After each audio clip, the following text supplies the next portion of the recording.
klasifikasi barang. Jadi secara sederhananya, klasifikasi barang itu adalah suatu daftar kelompok barang yang disusun secara sistematis dan terstruktur. Contohnya itu seperti pos, subpos, dan pos tarif. Berikutnya yaitu prosedur klasifikasi barang. Yang pertama, kenali karakteristik utama dari barang yang akan diklasifikasikan. Kemudian yang kedua, cari bagian dan bab yang mungkin terkait dengan barang tersebut.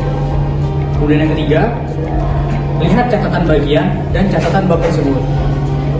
Kemudian yang keempat, apabila ada catatan yang mungkin mengeluarkan barang tersebut dari bab atau bagian yang telah kita pilih, ikuti petunjuk dari catatan tersebut. Kemudian yang kelima, buka bab sebagaimana ditunjuk oleh catatan sebagaimana dimaksud di poin ketiga. Kemudian baca dan perhatikan kembali catatan yang ada pada bagian tersebut dan bab yang baru. Kemudian yang keenam, setelah menemukan satu bab yang paling sesuai berdasarkan kajian di atas, lanjutkan dengan menelusuri pos-pos yang mungkin mencakup barang yang sedang diklasifikasikan dalam bab tersebut. Kemudian yang ketujuh, dalam membandingkan pos-pos, sub-pos, dan pos-pos tarif, harus selalu diingat bahwa yang dibandingkan adalah pos-pos, sub-pos, dan pos-pos tarif yang setara. Dan yang terakhir adalah apabila sudah dipilih satu pos tarif yang benar-benar sesuai dengan uraian barang, langkah selanjutnya adalah melihat pembebanan tarif BM, PPN, dan PPNB. Ada tujuan penggunaan harmonized system. Yang pertama, memudahkan pengumpulan, pembuatan, dan juga analisis perdagangan. Yang kedua, memberikan sistem atas pemberian kode, penjelasan penggolongan barang untuk tujuan perdagangan. Per 1 Maret 2017, HS Kode di Indonesia mengikuti AHTN dari ASEAN yang menggunakan sistem 8 digit. Yang pertama, 2 digit pertama merupakan pengklasifikasian utama. Yang kedua, 4 digit pertama merupakan pos yang mengidentifikasikan kelompokan dalam suatu bab. Dan yang ketiga, 6 digit pertama merupakan subpos yang menjelaskan spesifik tipe produk dalam suatu pos. Kemudian yang keempat, 8 digit pertama merupakan subpos yang berlaku pada ASEAN dan juga Indonesia, berasal dari teks ASEAN Harmonized Tariff Nomenclature atau AHTN. Selanjutnya ada sistem pengkodean yang terdiri dari yang pertama yaitu Multipurpose Nomenclature Harmonized System, yaitu terdapat 6 digit penggolongan yang tidak hanya digunakan untuk keperluan kepabeanan, namun juga dapat digunakan untuk keperluan internasional, yaitu seperti negosiasi perdagangan, pengangkutan, dan statistik, serta sebagainya. 6 digit penggolongan tersebut dapat dikembangkan lebih spesifik sesuai dengan kebijaksanaan ekonomi dan juga industrinya. Struktur nomenclature harmonized system, yaitu adalah nomenclature yang terdiri dari 96 bab, termasuk juga bab 77 dan juga 1241 pos.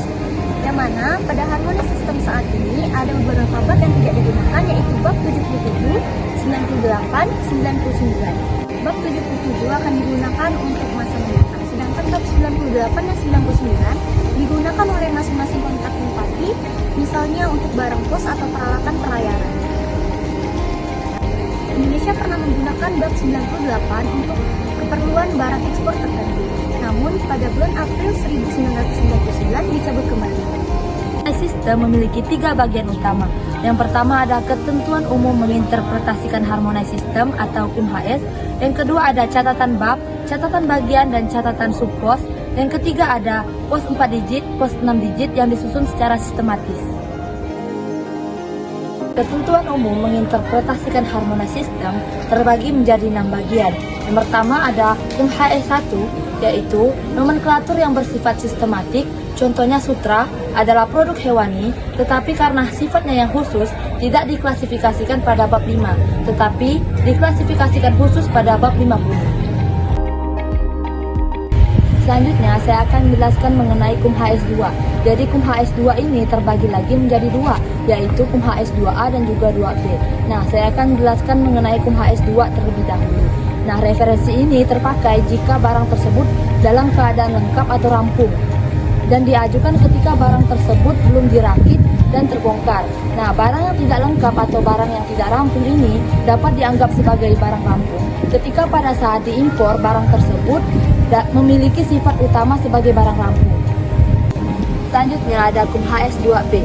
Jadi referensi ini hanya digunakan untuk suatu bahan atau zat dalam pos, meliputi campuran atau kombinasi dari bahan atau zat itu dengan bahan dan zat lain, atau bisa disebut dengan barang yang memiliki lebih dari satu jenis bahan atau zat yang diklasifikasikan sesuai dengan ketentuan 3.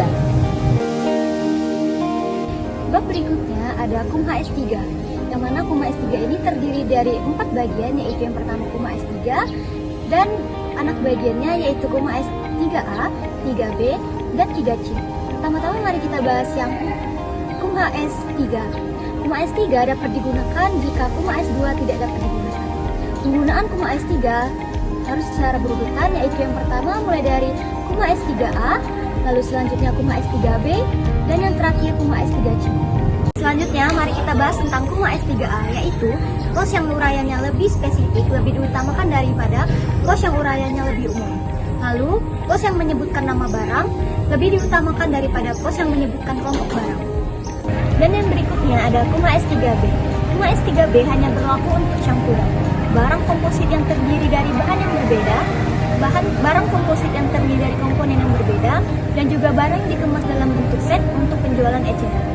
Kum HS3B dapat digunakan apabila kum HS3A tidak dapat digunakan. Kum HS3B tidak berlaku untuk barang yang terdiri dari beberapa bagian yang dipisah dan dalam proporsi tertentu untuk kepentingan industri, contohnya minuman. Lalu ada kum HS3C.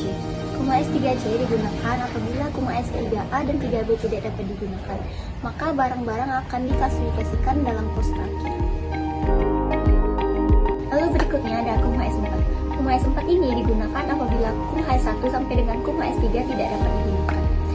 Ketentuan ini berdasarkan barang-barang yang tidak dapat diklasifikasikan dalam salah satu pos harmonize system, dikarenakan barang ini tidak ada aturan yang sesuai. Berikutnya ada kum HS nomor 5. Kum HS nomor 5 sebagai tambahan dari aturan di atas, ketentuan berikut ini harus diberlakukan terhadap barang-barang berikut, yaitu tas kamera, tas instrumen musik, koper senapan, tas instrumen gambar, kotak kalung, dan lain sebagainya.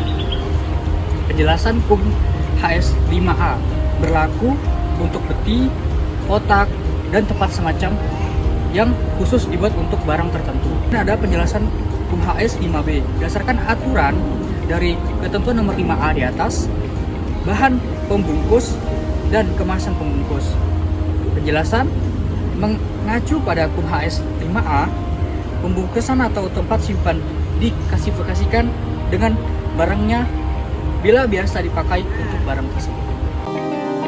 Nah, yang terakhir ada kum HS nomor 6.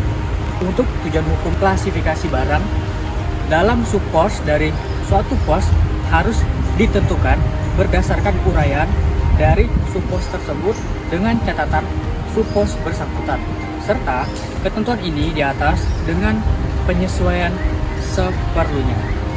Nah, dari kum HS1 hingga dengan kum HS5 berlaku mutasi mutandis atau secara langsung untuk subpos pada suatu pos yang sama atau perbandingan pada takik yang sama.